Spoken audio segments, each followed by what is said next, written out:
live long and prosperous. I was going into Toshi Station to pick up some power converters. Lilu Dallas Multipass. Shut up and take my money. By Grabthar's hammer, what a saving. One does not simply walk into Mordor. X never, ever marks the spot.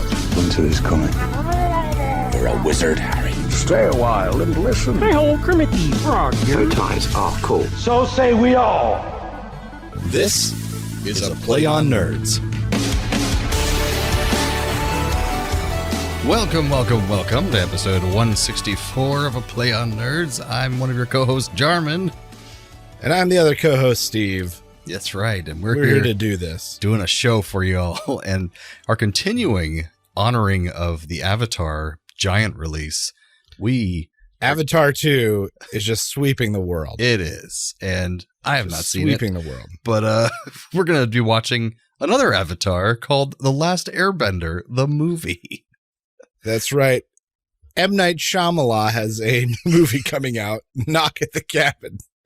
Yes. And everyone is looking so forward to it. I just want to remind everyone that he wrote, directed, and produced The Last Airbender. So all of you are looking forward to seeing Knock at the Cabin. I'm sure you all heard of it, and we reviewed the trailer. We're going to be talking about two M. Night Shyamalan adventures and honoring Avatar all in one thing. So amazing. If you haven't seen the movie, it's on HBO Max. You can watch it. Oh, man. And then burn it immediately after. Yes. So, Darren, what have you been up to since last time we talked? Oh, well, since last time was only a week ago for us, not for you listeners. But, I know, man. I went on a tour of the venue that I'm already having the wedding in with this time with the parents. So my mom came, and then both of Jolie's parents came from out of town to come look around the venue with us and to check out some hotels we're looking at to put our blocks in for people to stay from out of town if they want to. And the parents were not as excited about the venue at first because it's so sparse and huge in there when you walk in. It's like an old aircraft hangar. But then we walked through with the guide and talked about what we could put in there and all things you can do. And they got more excited about it as we went along. So that was fun. And then I had the first rehearsal for a play I'm going to be in. Kind of a theater friend of ours was directing it and asked me if I wanted to be in it. And it's kind of like an Irish drama. So I have to have an Irish accent throughout. So that'll be interesting. But, top of the morning to you. Lucky Charms. Which is an accent I can do. I'm going to kind of tone it down and do more of a Colin Farrell kind of Irish accent. And, but it'll be fun. I'm going to play a dad who's lost his wife and he has a daughter and everything. It's kind of neat playing that kind of role because I've been too young to play the roles like that in the past. And this is my first foray playing like a dad when I'm not in high school. So that's pretty nice. That's right. And how old is the kid supposed to be? She's like 10, which is perfectly feasible. And you're 36. That's perfectly feasible. Exactly. You're good. And she's adorable, the girl in the cast. We did the read through tonight, and she was just so cute. She had the Irish accent down, too. I was like, oh my gosh, you're so professional. Yeah, and other than that, I'm just updating all my profiles online and my website because I want to apply to agencies soon to get agent representation because a random thing happened where one of the companies I'm working for YouTube, we have a small channel in our Slack program where we can see all the voice actors can talk to each other who work for the company. There's only like 5 or 6 of us. And one of them was a guy I'm already following on TikTok because he's a very popular TikTok creator and voice actor. And he's working in the same job as I am. And I'm like, and he has agency representation and has big time commercial jobs and stuff. And I'm like, I should be at that point now because I'm getting enough exposure where I think you're established and whatnot. Yeah, and I make my whole career off of this, and so it's about time to apply to agencies. So I should make sure everything's up to date, looking nice before agents, look at my website and be like, "Oh, he's an amateur," because I'm not. So I should make it look like I'm not an amateur. So it's a lot of work, but I'm gonna get there and take it to the next level, basically. Because Steven ran to one of my YouTube videos the other day. I thought that was hilarious. Oh, man. I just run into German all over the internet. Except for me, it's really surreal because I got 2 minutes into this video before something in my brain clicked and went, wait, is that Jarman? That's so funny. But, like, I'm so used to your voice. Yeah. Like, it just didn't, for whatever reason, it just didn't click. Well, I've been listening to your voice. I've been for your voice for 26 years now. Like nothing, just didn't spark. Well, I kind of like that because I put on a little bit of a different voice for that channel called Your Body On. It's a science fun YouTube channel, And it's a really excited voice and really over the top kind of, not like a totally different voice. So I'm glad you didn't quite recognize it at first. And that took a little bit for you to figure out it was. Wait a minute. That's so funny. Anyways, so yeah, what have you been up to since we talked? Well, Anna had a minor procedure. It went well. Good. But she's still in recovery. And so for the first 3 days, I was on both double kid duty and taking care of her. Oh, yeah. And I just ran ragged for 2.5 or 3 days. I slept out on the couch and in my chair so that the kids would leave her alone. And you could be on call, basically. Yeah, so I was just like a barrier between her and the children. That's good. And so that was a long, long weekend to the point where I was like finally just so happy to get back to work. I get it. Just so happy. We tried to take Dilly. No, we did. We took Dilly to his first movie. Oh, really? What movie? Puss in Boots. Beautiful. And that was one of the things I did with the kids to kind of fill the time while mom was recovering. He's not ready yet, but we learned that. And it was exciting. Just a little loud and couldn't contain himself. He just didn't have the concentration to sit and watch the thing. And it got to the point where he was running around and I was like, get back in your seat, get back in your seat. And I was like, we are right on the edge of like him refusing, me trying to put him in and him freaking out. Like we're right. So I was like, before we get to that spot, how about I just tell Joyce we need to go before we get to that point? Yeah. So we left. Man, that's rough. But otherwise, just work and, the normal rub. You're back to the normal, which is good. And I got a fiance who's got it's probably about 80% recovered. So that's good. We're getting there. Because I was just telling Steve before the broadcast that my fiance now has walking pneumonia and bronchitis. So we're taking care of these significant others as much as we can. At least she's out there getting moving. It's walking. Yeah. She went to work today, unfortunately. That's the way it goes. It depends on what kind of pneumonia it is. If it's bacterial and she's on antibiotics, I mean, she'll feel a hell of a lot better in just a day or two. They said it was viral something, but I don't know. Well, then she's got 6 weeks of just awful ahead of her. Oh, good. You can take it from a guy who had viral pneumonia. Yikes. Did not know that. Yeah, in New York. And the doctor told me the same thing. He's like, I'm going to give you these pills. If it's bacterial, we're going to know because in 2 days, you're going to feel like a different man. If it's viral, we're going to know because you're going to feel kind of bad for 4 weeks. I went, okay, thanks, doc. Cool. Neat. That's how medicine works. We're figuring out as we go along, basically. Well, does that take us on to some nerdy news? Oh, yeah. It's time for Nerdy News.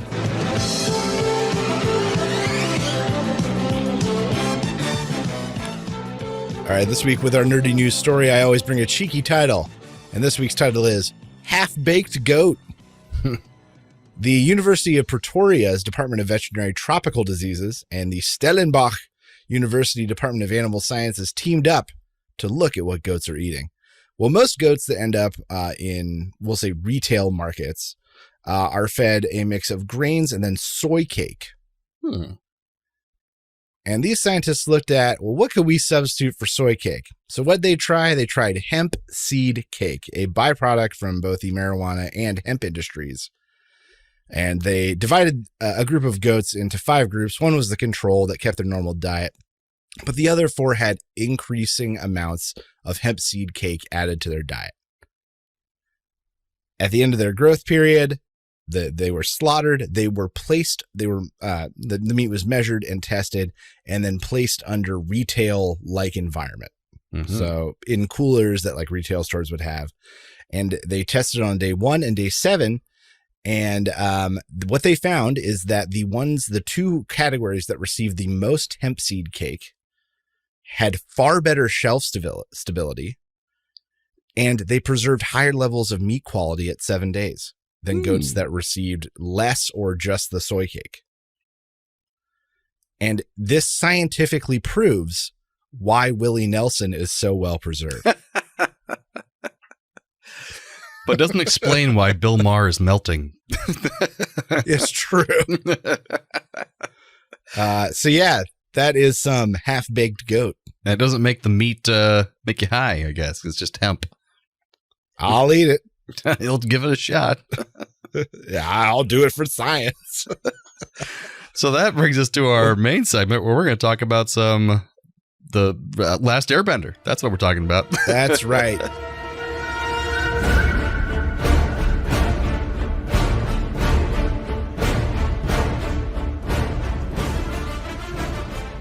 Well, this movie is based off of the Nickelodeon smash hit Avatar: The Last Airbender that has huge crowds of fans all over the world.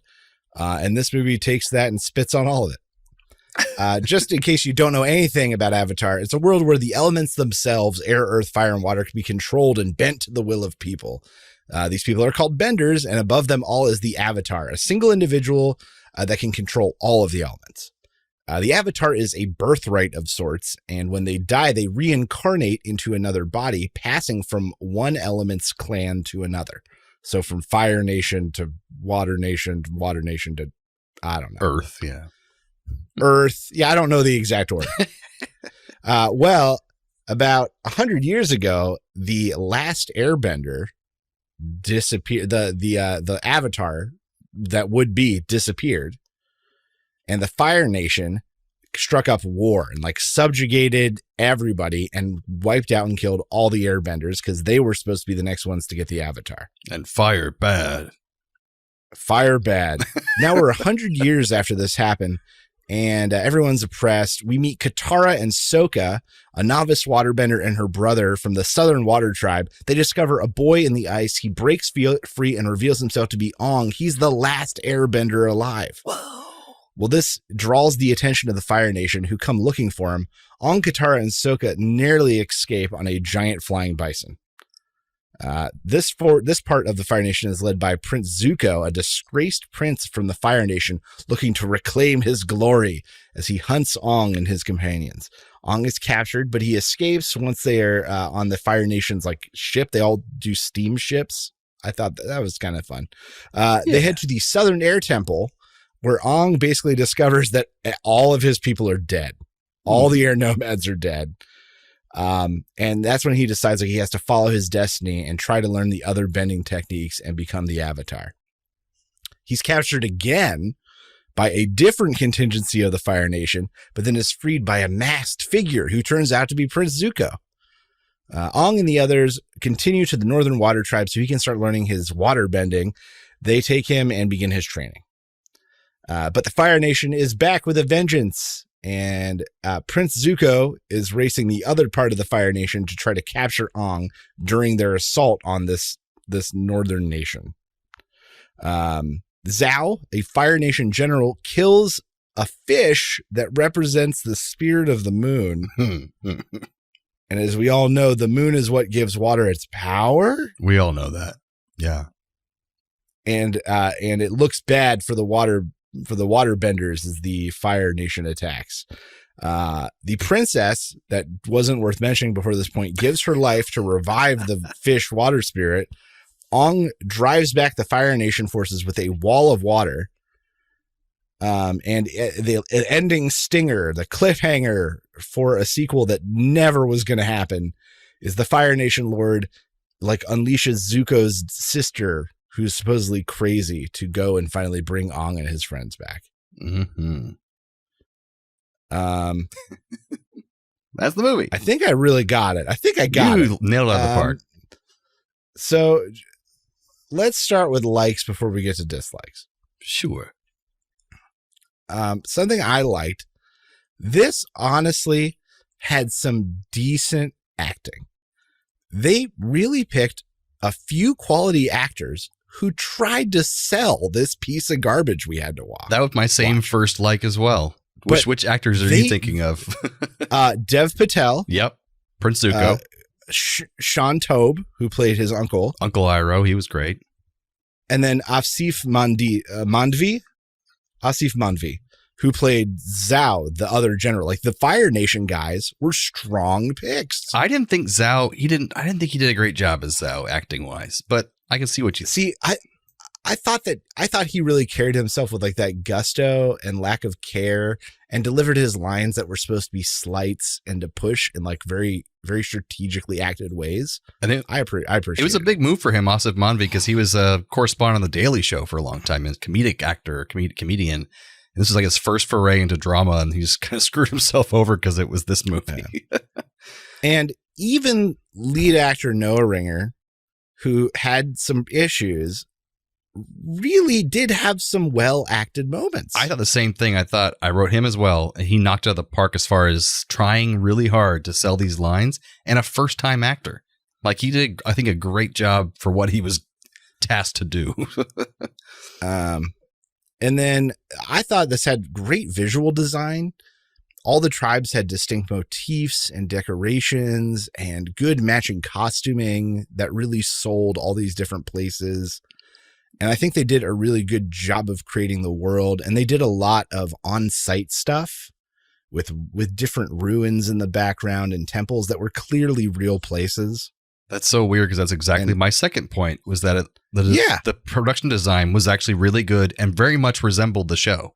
Like, the production design kind of nailed it. Like, that wasn't one of the problems. And that might be why it was so good, is because they're like, we're just going to take this and we're going to try to copy the show that's already done it. Yeah. Like, maybe that's why that was so successful. Even the CG was pretty darn good, I thought, in most parts. Yeah, for the few parts that it really came into play. Mm-hmm. Cool. And then so this leads into the dislikes. I did like the idea that someone had of visually and culturally identifying each nation as sort of a different group of Asian cultures. Mm-hmm.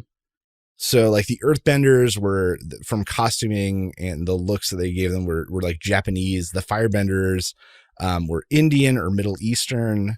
But they also had, a lot of them wore like Roman clothes. So that was a little bit confusing. Yeah. The Waterbenders were kind of Inuit, which I don't even think is the right term anymore. No, I think Inuit is the right term. Then all the northern waterbenders were just white.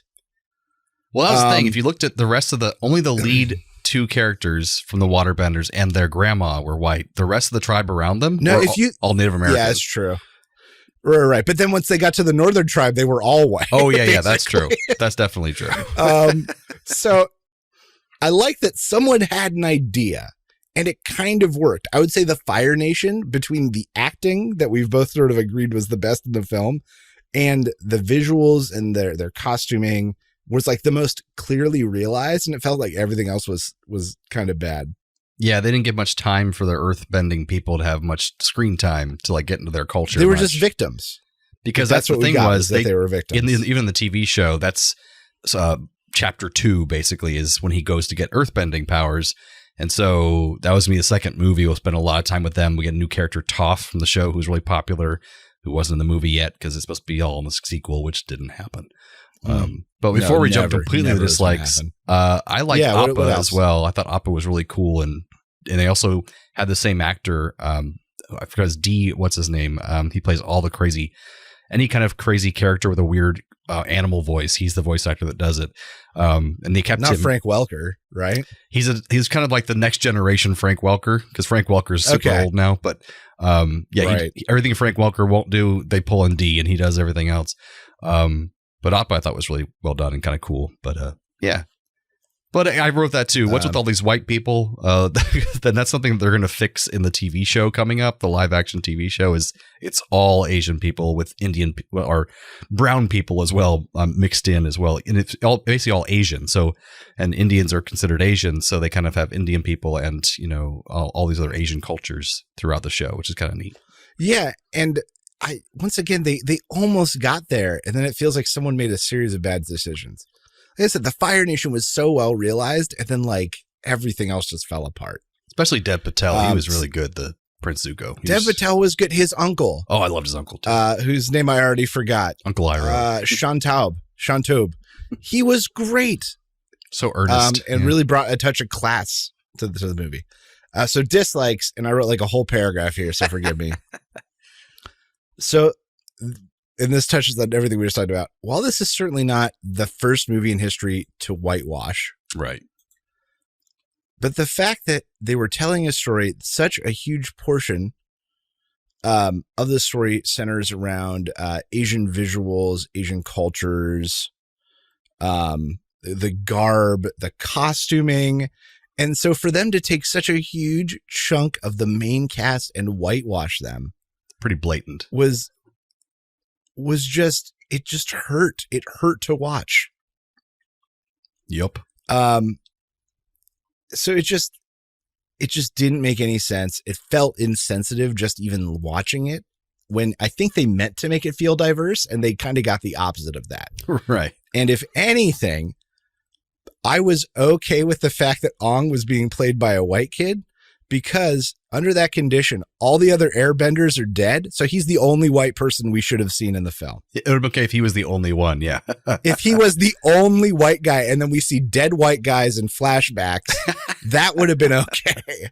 I would have been okay if he was white, if he was the only white guy. But then we'd have the problem of the main hero is the only white person. Like, that's also kind of problematic, I guess. But at least then they could have cast the rest appropriately in some way.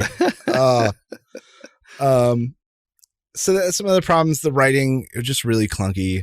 The lines just felt slapped together and forced.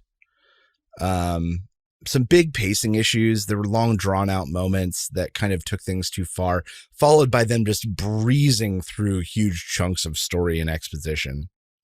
Yeah. And I know they had to cut. Like after they free the Earth Tribe, they're like, then we went and freed the rest of the Earth Tribe. So we get like a really half-assed montage. Yeah. And I could see that whole pacing issues, because apparently the studio had them cut out half an hour of the film just to make it cheaper to convert it to 3D before they released it.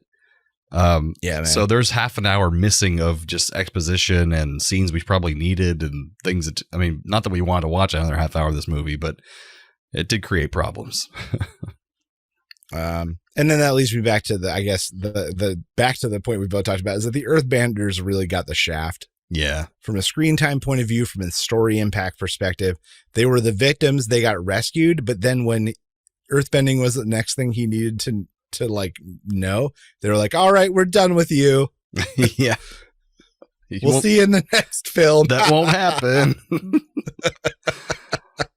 So a thing I had a problem with too is the fight scenes. They were actually pretty hard for me to watch, because the airbenders have to do all these crazy forms, like almost like fast-paced Tai Chi, before they can hear their power go off. And it's done much better in the cartoon, because here it's like people are just waiting around for them to do these crazy forms before anything happens. And this guy with the sword is just standing there almost in every fight scene, waiting for him to finish his power move.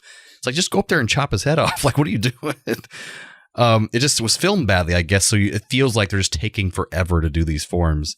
And then if you watched anybody else that wasn't in the main area of the film, like people fighting in the background, it is bad. Like guys just standing there, guys just like swiping at nothing, like just really bad. What were you saying? So I read a little thing about this, about why people theorize that it was so bad. Is that the idea is that these warriors, these benders, were modeled in some ways after like samurai almost, who live by the Bushido code, which was like a strict moral code about how you approach combat and also like social encounters. And so because of that, it was supposed to be like in honor of them allowing each other to complete their forms to truly demonstrate their full power, basically. Okay. And I read about that and I was like, oh, okay, I guess that makes sense if everyone wasn't white. Yeah. But then everyone was white. So and I really don't think the angry fire people are coming there and just like, well, let him finish his form, see what he does to me first. Okay, he's hit me this giant blast of air. Cool. I could have seen that coming, but I want to let him finish his form first. Right. It's like a respect thing. Yeah, I'm going to let him kill me. It's all right. And Man, then that movie was good. A filmmaking thing that I didn't like was, I think probably because they had to like shoehorn in exposition, was there be random moments of just narration voiceovers. Like, and then we did this thing. Like, whoa, where did this voice come from? And who is she talking to? Is this a journal entry? Like, what is going on? They did that thing with the Earthbender montage. She literally had like a voiceover. Like, over the next couple of weeks, we freed multiple and then Earthbender tribes. We arrived in the North Water Tribe, and they trained him in all these arts. I'm like, you could just show us that. Wait, what? Yeah, when he arrives finally in the North Waterbenders to be trained by the master. She gets there, and then like as soon as he arrives, and it shows like a little montage clip of him going up to the master and bowing, and then showing off his air powers. Meanwhile, she's just like, he then walked up and he decided to get trained by the master, and they trained him for like several weeks. So like, I was like, okay, why are we jumping into a narration here? Just show us this. So that took me out of things. It was very weird. And same for you. You said the writing was not naturally written, like, so that's why it was so hard for these actors to say in a natural way. It was just bad dialogue. It was certainly jarring at times. Yeah. So we get why it's pretty panned universally. Well, German, I think you have a bit for us. Well, first I have some trivia. Oh, trivia, and then a bit. That's right. So the creators of the show, the TV show, Michael Dante DiMartino and Brian Konietzko, they served as executive producers and were initially supportive of the film's production. However, both of them ended up being very unsatisfied with the finished product. Big surprise. In a podcast interview in 2014, Konietzko revealed that A, we didn't want it to be done at all, and before anyone was attached, we didn't want it. And then B, if it was going to be done, we wanted to do it, but they weren't going to let us do it. And C, when they attached M. Night Shyamalan, we just thought, well, this is what we've been dealt. We'll just offer to help when it's asked of us. And if it's not, we'll stay out of the way. And apparently in the beginning, it was a more positive experience and they were offered to help. But then we had a big falling out, apparently, with Shyamalan or the studio. They've even mentioned how they gave a lot of input that went nowhere as it all got pushed to the wayside. So they kind of were pushed out of the production eventually. In the original show, Sokka, the brother of the waterbender, is a comic relief character. He's really funny. However, no comedy comes from Sokka at all in this movie, and he's pretty much a bland, one-dimensional character in this whole thing.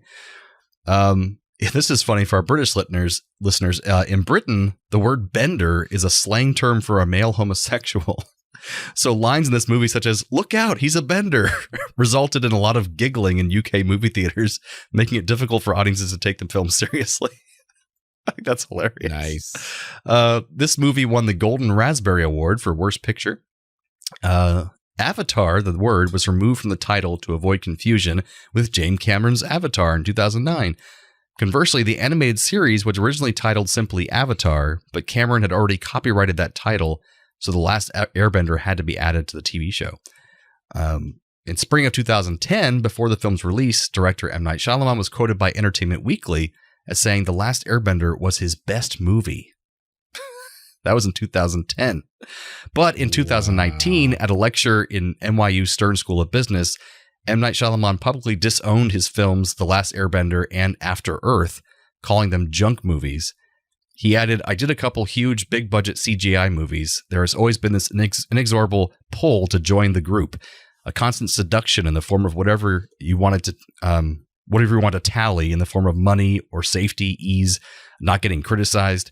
So he did these movies, and I rightfully got crushed because they said, you don't believe in yourself, you don't believe in your own voice, and you don't believe in your values." He says, "I felt really lost. It just didn't work. There's probably something Darwinian about all of this," is what he said. So that's a lot. So eventually he learned to hate this movie himself. It's the most expensive movie ever produced by Nickelodeon Movies, with a budget of $150 million and an additional $130 million in advertising.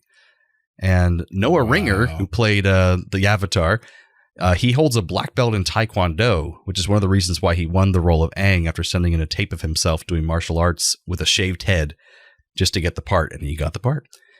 And last little bit here, the film received excessive criticism for its casting of ethnically and racially inaccurate actors for the roles of characters inspired by Asian culture, leading to several whitewashing accusations, as Aang is a Buddhist character, while Katara and Sokka are based on Inuit, and Fire Nation characters like Zuko and Iroh are supposed to be Japanese. This criticism was countered by the filmmakers, who pointed out how every nation in the film is multicultural, with a mix of several races and ethnicities in each location, which is not true. They did not do that. But anyways, now we have a game, not necessarily related to this, but just a fun little thing to do. It's called Synonymous Cinema. So Synonymous Cinema. So what I'm going to do is these are all movies that I'm going to give you that are in the top 100 highest grossing domestic films of all time. But I'm starting at the bottom of the list. All right. So these won't be the top ones that everyone knows. Okay. Shit. So I'm going to give you a name, and it's going to be synonyms for what the name of the movie is. Are a bunch of these like really old films? Like, am I fucked? You're not fucked. No, most of them are pretty recent. Okay. All right. And not most of them, not all. But I didn't do any that had names in them because that wouldn't work. So you'll know these movies don't have someone's name. Like Schindler's List is not on here because there's no synonym for a name, if that makes sense. Okay. You got it? All right. So number 1 of our synonymous cinema. Favorable Lads. Favorable Lads. Good Boys? You're close. Bad Boy. No, that's not right. The Goodfellas. You got it. That's right. Yeah, all right. You there got we go. this. All right, 2. The Positive Reputation.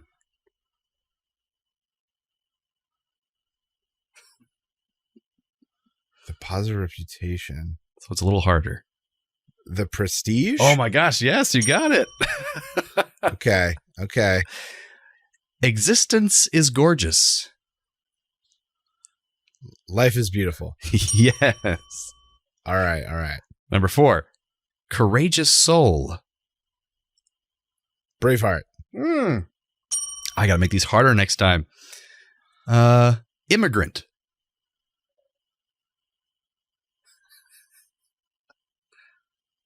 Alien? You got it. Okay. Number 6. Annihilation Presently. Apocalypse Now. Yes. All right. Number 7. Trash Myth.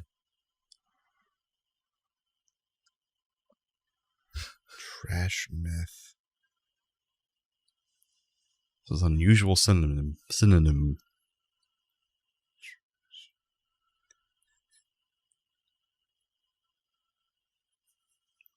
I wonder if the audience is getting it. I have nothing for this one. All right. That is Pulp Fiction. Trash is pulp. So apparently pulp, it's as an adjective, it's something that's like trashy. So that was a little harder. Okay. Right. I think I went to noun trash. Yeah, that's true. Your mind can go a different direction. Okay. Number 8. Singular Float Above the Fool's Refuge. One Flew Over the Cuckoo's Nest. That's correct. With a title that long. Yeah. It's long. Number 9. Contemptible Misbegotten Sons. This is so silly. Contemptible Misbegotten Sons.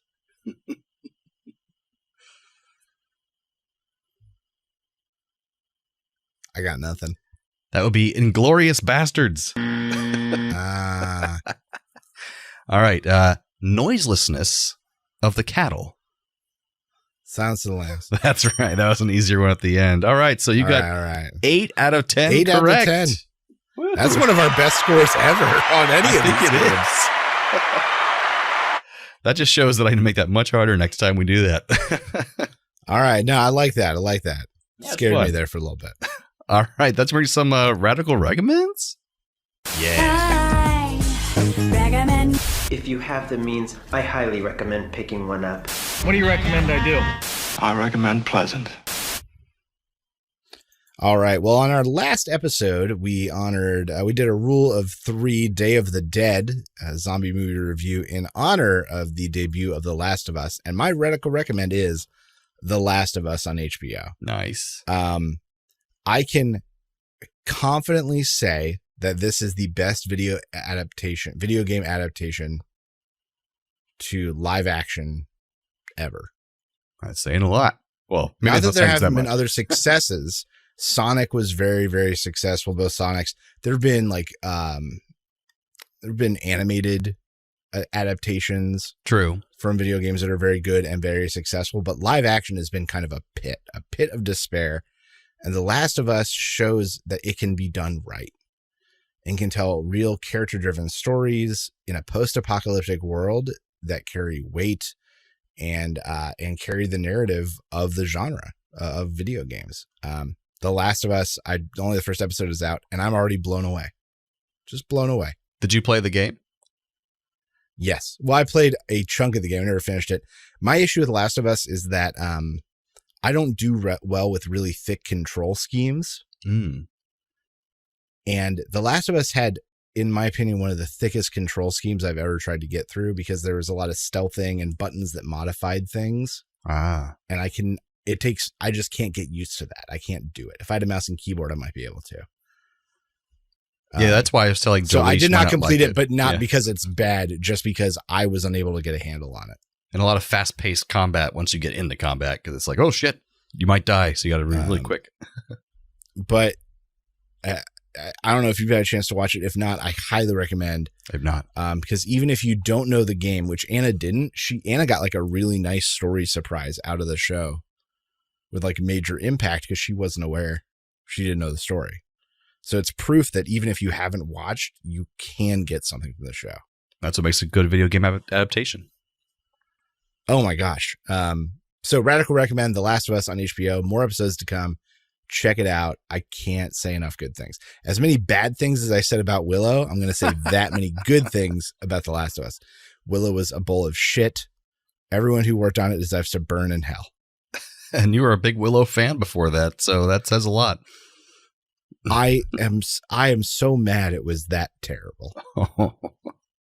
Well, I'm excited to watch The Last of Us. It's got our Mandalorian guy and the really snarky girl from Game of Pedro Thrones. Pascal. Yeah. So it's exciting. 2 Game of Thrones alums who both died like 2 of the most epic deaths in all of Game of Thrones. Yeah.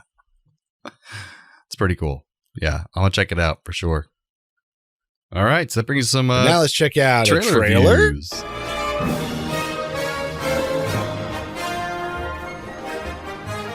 All right, so this week we're talking about the crazy looking thing called Renfield.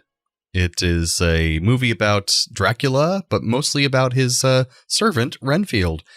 But the funny part is Dracula is played by Nicolas Cage. And Renfield's played by the guy, I think, who played Beast in the X-Men First Class movies. He did play Beast. He's been in a lot of movies. He was also in Mad Max Fury Road. Oh, yeah, the crazy guy. Did good in that. He's a good actor. But it looks like a new take on something we know. I like the idea of Renfield being in like an emotional support group. Yeah. From his abusive boss. It is weird. Something I've noticed in this trailer is they really softened her up. Awkwafina is in this. Yeah. But she's clearly being sold as a romantic lead. Which I thought was interesting. Like the romantic interest, which is not something she does often, or not something that a studio has tried to do with her often. So I'll be interested to see if she can expand out into it. Yeah, she's playing a character finally who's not super biting and sarcastic and like in your face. Like she seems more like, like you said, softened up, like more of like just a regular kind of ingenue kind of character, which is interesting. And it's just not typical for her. Yeah. So I'll be interested to see. And also there's a new twist that Renfield, I guess whenever he eats spiders, he becomes super powered, because that's like a power that Dracula has given him in order to overpower humans so that he can bring them back to his master. So he's able to like get superpowers and do kung fu and stuff, which is interesting. A weird direction to go with this. But yeah, and you're right. There is like a superhero kind of angle being taken here, which is also interesting. Yeah, it's very comedic, which is nice. So I'm going to give this one Raul Julia in a very serious vampire costume, doing deep character work by getting into a coffin and putting himself in the position, and then a naked Gary Busey wearing nothing but the cape barged into the room. He's like, "Hey, look, the sunlight's burning me." Ah! Have you been doing meth again? Like, I'm in my coffin. Come on, leave me alone. The sun's burning me. Come on. Come on, let's go roll on this. Go roll outside. I'm going to go with a little more simplistic one. We got Gary Busey sitting watching this movie, and he's playing it really loud. And they're always roommates in my mind in situations. So then Raul Julia comes in and says, "What on earth are you watching?" And he's like, "Look at the movie. It's got Nicolas Cage." And he's like, "I'm not watching a Nicolas Cage film. Oh, wait, this looks slightly amusing. Pass the popcorn." Because it is. It looks kind of fun. I think they both enjoy it somehow. Right. They both get something different out of it. Exactly. Yeah, when I eat spiders, I get magic powers too. Oh, no, you don't. That's just the poison interacting with your blood, giving you hallucinations. I'll show you. Oh, don't again. No, where'd you get these spiders from? Keep them in your drawer. Oh, damn it. All right, well, that brings us to the end of episode 164 of A Play on Nerds. Join us again next time for an episode so special we don't even know what it is yet. Oh, my God. We haven't had one of those in a while. It's going to be so special. I know. We're flying by the seat of our pants, and I love it. Come back for that episode and be our nerdy audience. We'll come on back and be your nerdy co-hosts. Thanks again, Internet. Stay nerdy, my friends.